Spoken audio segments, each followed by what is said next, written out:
Tantra means extreme discipline. It's not unbridled promiscuity. Learning to use your body and your mind like you would use some other outside instrument. This is a tremendous gift that Agastya Muni offered, that he established a tantric process 100% rooted in the body, nothing outside.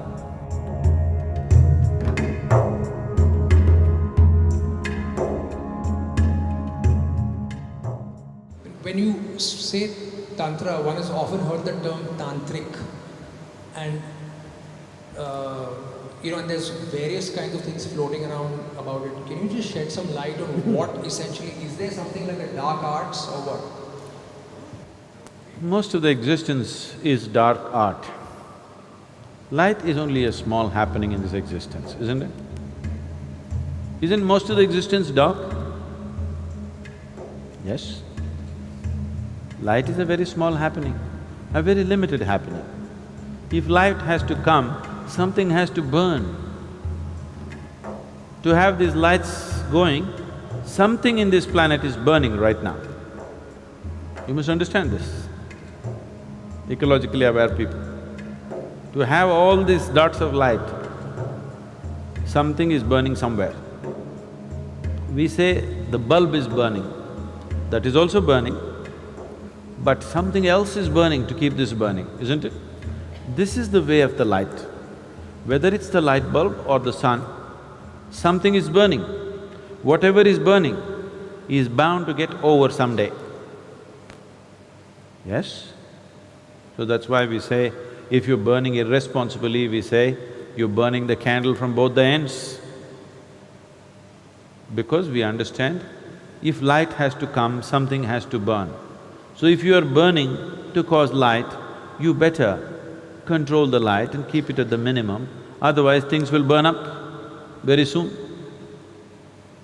So light is a very limited happening. The whole cosmos is a dark art. No? So, there is a lot of dark art that one can practice, not necessarily life negative. Dark arts are not necessarily life negative. When we say occult, because you have heard of some lousy occultist who is trying to destroy somebody's lives, cause disease, cause death, because of that you think that occult is always a negative thing because socially you are exposed to only that kind of people. But occult is also of the highest order. Shiva is an occultist. Every guru is an occultist, okay? Right now I initiate you to Shambhavi, it's an occult. Otherwise how would it work? Occult means a certain capability. It's a certain technology. Right now I can pull out my cell phone and speak to somebody in another part of the world. This is a technology. Suppose without the cell phone, right now if I speak to somebody in United States just like this is occult. So technology is not very different from occult. You're using different kinds of material, but it's actually the same thing. When modern technology was not there, occult was extremely relevant. But today, occult's relevance is receding as modern technology progresses. See, now you came from Mumbai, Bombay, Mumbai. I'm getting it right in your head so that you don't get into trouble. Suppose 1,000 years ago, you heard of Sadhguru in Coimbatore, but your heart is longing, you want to go. But Mumbai to Coimbatore, walking and coming, not a simple journey. If you venture, you don't know whether you'll again go back to Mumbai or not. You don't know what to expect on the way, you may never make it. So, you sit in Mumbai and, oh Sadhguru, please reach out to me, I cannot come, please. Now if I felt like doing something to Atul, who's in Mumbai and incapable of coming to Coimbatore, then maybe I want to initiate him into Shambhavi in Mumbai. But Atul's mind runs all over the place. He sits down and he feels something, then he thinks, oh, maybe I'm just imagining nonsense. His wife tells him, you going crazy, man. Somebody that you've not seen is doing something, you shut up and go back to work. He's beginning to feel something, but his logic, his reason, the family tells him, don't be stupid. And then what Sadhguru will do is pick up a South Indian jasmine flower which cannot grow in Mumbai, and Atul is sitting like this, it fell into his hand. Now he will sit ready for Shambhavi, to be initiated, because one jasmine flower was delivered. But today, I would rather call you and say, come, or send somebody with a brochure and say, come and get it here. Or if I want to send you a jasmine flower, I'll use DHL.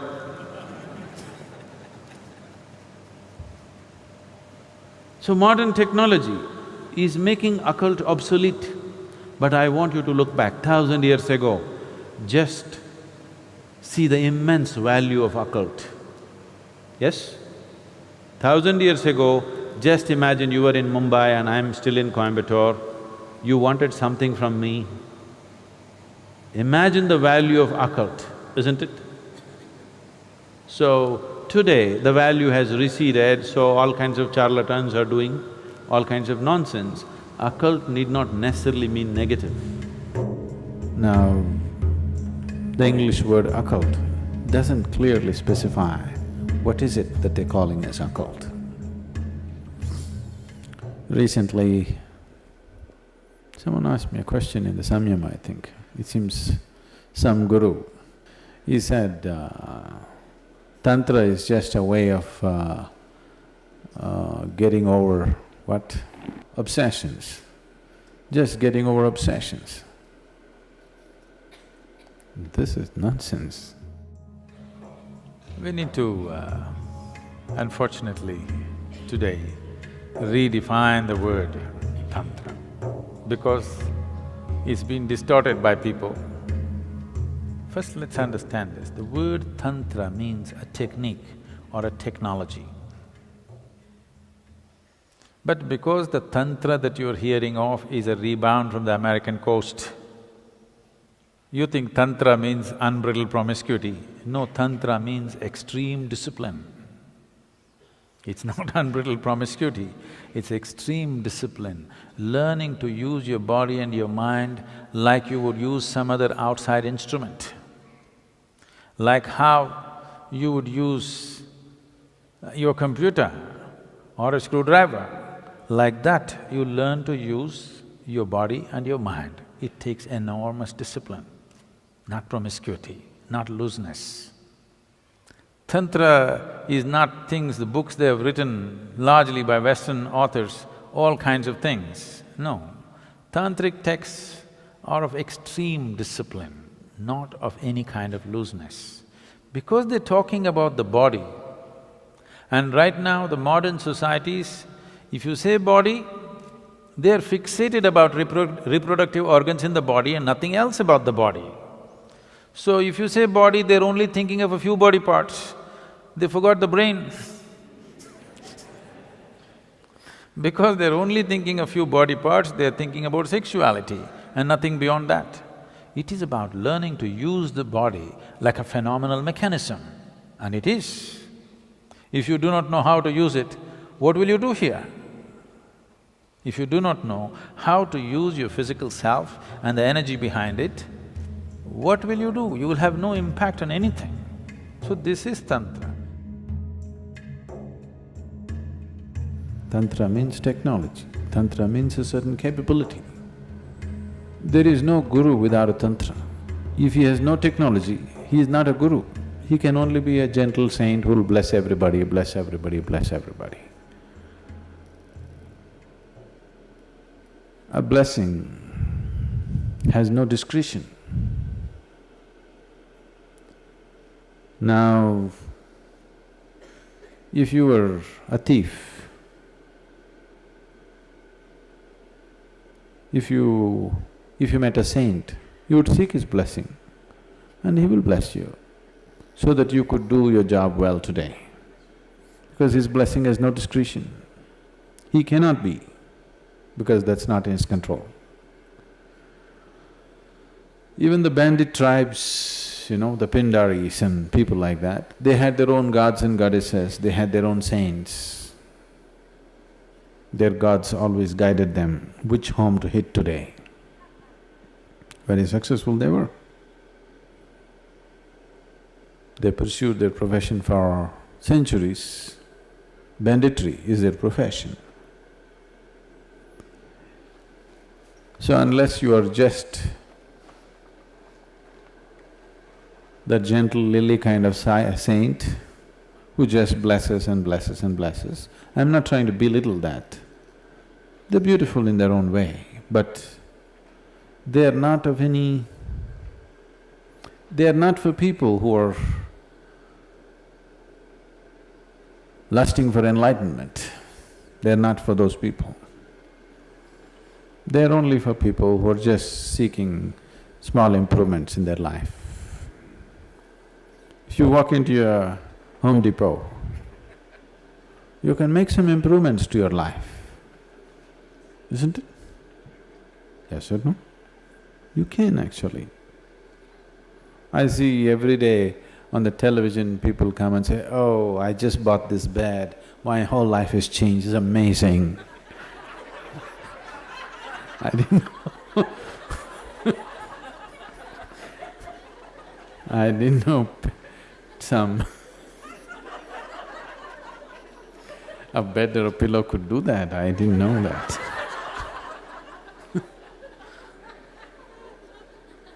Have you seen this? My whole life has changed completely. So, if you walk into the Home Depot and walk out with something that you didn't have, you could change your life a little bit. Life-changing, the word life-changing, how much of it changes subject to so many things. What has changed is subject to many things, isn't it? Suppose you're cold right now, you didn't have a jacket like me, and you got one. It's life-changing right now, isn't it? Isn't it so? So is that what we're talking about? If that is so, it is fine, blessing and blessing and blessing. But if you're talking about spiritual growth, reaching to your ultimate nature, what is a guru without a capability? You can't call him a guru. So capability means a certain ability to do things which people cannot do for themselves. So if there is… I want this to be clear in your head, if there is no Tantra, when I say Tantra, if there's no technology, Tantra is just a Sanskrit word for technology, not the way you've been psyched to believe. So if there is no Tantra, there is no guru, really.